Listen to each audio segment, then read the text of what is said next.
जो सभी संत ऋषि महर्षि देखते हैं कि अरे यह प्रभाव श्रीमद् भागवत का कि किसी को पता नहीं चला, भक्ति ज्ञान और वैराग्य आकर के हम सभी के मध्य पर आकर के झूम झूम करके नृत्य करने लगे। अब तो भक्ति देवी स्वयं हाथ जोड़ करके पूछने लगी, महाराज आपने अनेक अनेक संतों का स्थान दिया, पर हमारा स्थान कहाँ प्रभु, हमें कहाँ बैठने के लिए आप स्थान देंगे? तो सनकादियों ने कहा, आपका स्थान महारानी देवी यहाँ नहीं, आपका स्थान यहाँ पर नहीं है, तो फिर कोचिष्ठामी मैं कहाँ जाऊं, किधर बैठूं? तो उन्होंने कहा, निरंतरम वैष्णव मानसा। उन्होंने कहा, आपका स्थान यहाँ नहीं देवी, आपका स्थान तो वैष्णव भक्त के मन में है, आप यहाँ नहीं निवास करिए, आप जाकर के जो जितने सारे वैष्णव भक्त हैं उनके मन पर आपका निवास स्थान है। सो अब तो नारद जी देख करके बड़े प्रसन्न चित्त हो गए, अब तो खुश हो गए ज्ञान भक्ति और वैराग्य को देख करके। क्या भक्ति के बिना ज्ञान और वैराग्य संभव है? भक्ति देवी तो तरुणी थी और ज्ञान वैराग्य हमारे जर्जरित थे, तो बिना पुत्र के माता का मातृत्व संभव नहीं, वो सफल नहीं। इसलिए जहाँ पर भक्ति है वहाँ पर ज्ञान और वैराग्य का होना आवश्यक है, और यदि ज्ञान वैराग्य है भक्ति नहीं है तो ऐसा संभव नहीं है, क्योंकि बिना माँ के ज्ञान वैराग्य हो ही नहीं सकते। इसलिए भक्ति ज्ञान और वैराग्य तीनों एक दूसरे के पूरक हैं। इनको आप सोच लें कि हम केवल वैराग्य को अपना लें तो यह संभव नहीं, और यदि केवल आप ज्ञान भर ले लें तो वो भी संभव नहीं, क्योंकि केवल ज्ञान से आपको अहम उत्पन्न हो सकता है। जरा सा ज्ञानी हो गए और जरा सा सौंदर्य पा गए, जरा सा यश मिल गया, सो हम उष्ट की तरह मदमस्त हो करके सीधी गर्दन करके चलने लग गए। अब तो भक्ति ज्ञान और वैराग्य को पुष्ट देख करके नारद जी खुश हो गए और प्रसन्न चित्त हो करके, महाराज आप ये बताइए, क्या श्रीमद् भागवत से ज्ञान भक्ति और वैराग्य ही केवल मिल सकता है कि और कुछ हो सकता है? केवल यही प्राप्त होगा हमें? तो सनकादि कहते हैं, अरे महर्षि इसमें क्या क्या क्या कोई प्रश्न ही नहीं कि आप कहते हैं कि इसमें और क्या क्या हो सकता है। तो इसमें ये क्या क्या का जो शब्द है इसमें कोई प्रश्न ही नहीं उठता महाराज।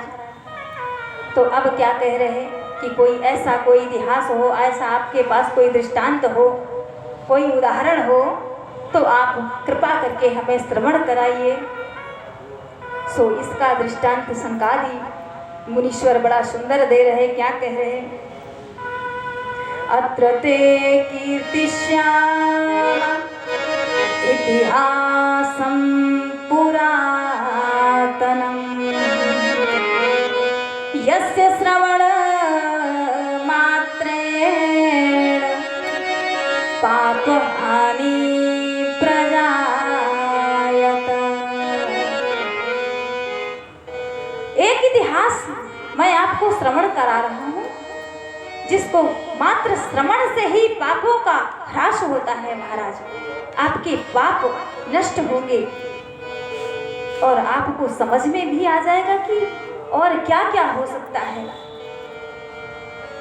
सो क्या बता रहे महाराज? तुंगभद्रा तटे पूर्वम भूतपत्तन उत्तमम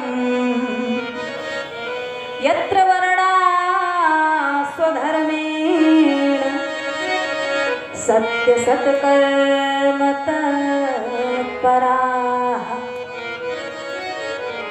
कौन सा दृष्टांत दे रहे महाराज कि तुंगभद्रा तटे पूर्वम, तुंगभद्र नाम का एक नदी रही, उस नदी के किनारे पर एक आत्मदेव नाम का ब्राह्मण रहता था, और वह ब्राह्मण जो था बड़ा सत्कर्मी था महाराज, और लेकिन उनकी जो पत्नी थी, वो पत्नी तो उनको क्या कहना, वो बिल्कुल विपरीत थी उनसे। वो जितना अपने धर्म पर तत्पर रहती, वो उतना ही अधर्म पर चलती। और पत्नी कैसी? पत्नी थी लोक वार्ता रता क्रूरा, प्रायसो बहुजल्पिका, सूरा च ग्रह कृत्येषु कृपणा कलह प्रिया। बिल्कुल विपरीत पत्नी। और यदि घर में दोनों के यदि मार्ग अलग अलग हैं, तो फिर घर का मार्ग किधर को जाएगा महाराज? यदि पिता का मार्ग अलग चल रहा और उनकी पत्नी का यानी माता जी का मार्ग अलग चल रहा, तो फिर बच्चों का मार्ग किधर जाएगा? तो इन दोनों दंपतियों में यही विडंबना थी। पर दोनों जैसे कैसे आत्मदेव जी महाराज अपना चला रहे, पर एक उन दोनों को कष्ट क्या था कि उनकी कोई संतति नहीं थी, संतान नहीं थी। तो आत्मदेव जी महाराज इसी पर थोड़ा सा खिन्न रहते। अब तो जिधर देखते सो बच्चों की किलकारियां लगती, पर अपने आंगन पर कोई बच्चे नहीं। यदि वृक्ष लगाते महाराज वो, तो कोई फल नहीं। यदि गाय बांधते अपने आंगन पर, तो गाय बछड़े को जन्म नहीं देती। सो बड़ी उनकी दुर्दशा। अब सोचते हैं कि ये लगता है मेरे कोई पूर्व जन्मों का कार्य है, मैंने कुछ पूर्व जन्म में कुछ गलत कार्य किए होंगे, सो मुझे यह दशा प्राप्त हो रही है कि कहीं एक बच्चा नहीं मेरे यहाँ पर। तो अब तो बड़ा दुखित हो रहे बच्चे के लिए। वह आत्मदेव एक दिन मरने के लिए चले गए कि चलो कम से कम मैं ही नहीं रहूँगा तो ये कष्ट कहाँ होगा। चल दिए। उधर पत्नी से परेशान की पत्नी आए दिन कभी पड़ोसी में कलह करती, कभी घर में कलह करती, और जब तक वो पड़ोसी अड़ोसी से दो चार शब्द झगड़ करके नहीं आती, तब तक उसका पेट का जो भोजन है वो हजम नहीं होता। सो चल दिए अपने मरने के लिए। सो एक वृक्ष के नीचे गए और खिन्न मना होकर के बैठे। कुछ सन्यासी वहाँ से निकले, महर्षि निकले। उन्होंने ब्राह्मण देव का हाल चाल पूछा, उन्होंने अपनी व्यथा बता दी कि बस महाराज मेरी यह व्यथा है। सो ब्राह्मण देव कहते हैं कि सप्त तव पुत्रो नैवचा नैवचा, अरे तुम्हारे तो पुत्र का कोई योग नहीं, और अभी से नहीं महाराज, सप्त जन्मावधि 7 जन्मों तक तुम्हारे कोई पुत्र का योग नहीं बन रहा महाराज। सो जो देखा सुना उनका तो और मन विचलित होने लगा कि एक जन्म की बात क्या, ये तो 7 जन्म के लिए कह रहे। सो महाराज से कहा कि मैं अपने प्राणों का बलिदान आपके चरणों में दे दूंगा, यदि आपने मुझे पुत्रवत होने का आपने वरदान नहीं दिया, सो मैं अपने प्राणों को आपके चरणों में समर्पित कर दूंगा, सिर पटक पटक के आपके चरणों में अपने प्राणों का निछावर कर दूंगा, और आपको ब्रह्म हत्या लगेगी महाराज। यदि आपको अपने ब्रह्म हत्या से बचना है तो मुझे पुत्रवत होने का आशीर्वाद दीजिए। तो अब तो बड़े संशय में पड़ गए महर्षि, क्योंकि वो आत्मदेव कहते हैं कि मैं जानता हूँ कि यदि आप हैं महर्षि हैं तो आप में ही वह क्षमता है कि ब्रह्मा जी के लकीरों को आप काट सकते हैं, बाकी और किसी की क्षमता नहीं।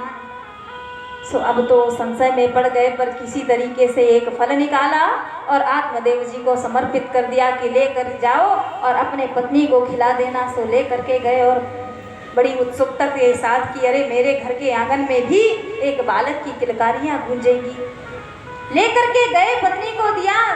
तो सो उनके दिमाग में कुतर्क चलने लगा कि अरे महर्षियों से कहीं लाए होंगे यह फल, और पता नहीं वो ऋषि किस तरह से फल दिया होगा कि कहीं ऊट पटांग कुछ जादू टोना करके दे दिया होगा। अनेक कुतर्क करने लगी महाराज, पर फल को खाने का उनका मन नहीं किया। महर्षि रोज पूछते, हाँ हाँ महाराज मैंने फल को खा लिया। पड़ोसिन आई, अपने पड़ोसी से सारा वृत्तांत सुनाया। सो पड़ोसिन का कितना काम उसने समझाया बुझाया और समझा बुझा करके चली गई। सोचती है कि अरे भैया यदि गर्भ होगा, हो भी गया, पहले तो खाऊंगी नहीं थी, खा लिया तो गर्भ होगा तो उधर बड़ा होगा, उधर बड़ा होगा तो भोजन कम हो जाएगा, और भोजन कम हो जाएगा तो कमज़ोर हो जाऊंगी, और कमज़ोर हो जाऊंगी तो जैसा कैसा चोर आएंगे तो मैं दौड़ूंगी कहीं कैसे, आग लग जाएगी तो घर जलेगा, सब भाग के निकल जाएंगे और मैं भाग भी नहीं पाऊंगी, ननंद भी आएगी, सो सारा का सारा मैं तो एक जगह पर बैठ जाऊंगी, ननंद रानी आएगी और मेरे घर का सब मटेरियल बांध करके ससुराल ले करके जाएगी। ना भैया, ऐसा रिस्क मैं नहीं लेने वाली। सो एव कुतर गयोगेन तत्फलम न भक्षितम। ऐसे ऐसे मन में कुतर्क करने लगी और उस फल को नहीं खाया। पर क्या किया, बहन आई, सारा वृत्तांत अपने बहन से बताया। बहन ने कहा मैं गर्भवती हूँ, मेरे पेट में बालक पल रहा, और जब मेरा बालक होगा तो मैं तुम्हें दे दूंगी। मेरे पति थोड़ा धन के लोभी हैं, तुम्हारे पति के पास बहुत सारा धन है, सो मेरे पति को धन दे देना, सो किसी प्रकार काम चल जाएगा, वो कुछ नहीं कहेंगे, तुम्हारा भी बन जाएगा और मेरा भी बन जाएगा। बहन की बात बड़ी भाई। सो ऐसे ही किया। समय आते ही बहन के पुत्र हुआ और धुंधली देवी को दे दिया। और जो धुंधली देवी पुत्र पाई, सो अब तो वो पूरे मोहल्ले में अपने गाज बाजों के साथ बतला दिया कि अरे भाई, उस ब्राह्मण देव के यहाँ बालक का जन्म हुआ है। अब तो बधाइयां बजने लगी। महाराज आत्मदेव भूमि दान करने लगे, गोदान करने लगे, जो उनके पास जैसा रहा वो पुत्र के प्रेम में कि अरे मेरे यहाँ भी पुत्र हुआ। सो दान दक्षिणा सबको, ब्राह्मणों को बुला करके सब करने लगे। और वह जो फल था, उस फल को देवी धुंधली ने क्या किया था भैया, क्यों जो महारानी धुंधली रही वो फल को लेकर के गाय को खिला दिया था, और अपना तो केवल यूं ही कहने लगी थी कि मैं गर्भवती हूँ। सो धीरे धीरे वो समय आया और वैसे ही गाय के भी एक पुत्र हुआ। और गाय के पुत्र कैसा हुआ महाराज, वो पूरा तो उसका आकार जो था वो आकार मानव आकृति का था, पर उसके जो कर्ण थे, सो कर्ण उसके गो के समान थे। सो उसका नाम, अब तो नामकरण आत्मदेव जी करने लगे अपने बालकों का। अब तो उनके आनंद का पारावार ना रहा महाराज की एक नहीं, अब तो मेरे घर में 2-2 बालक जन्म लिए हैं, तो 2 गुना धन ब्राह्मणों को लुटाने लगे। और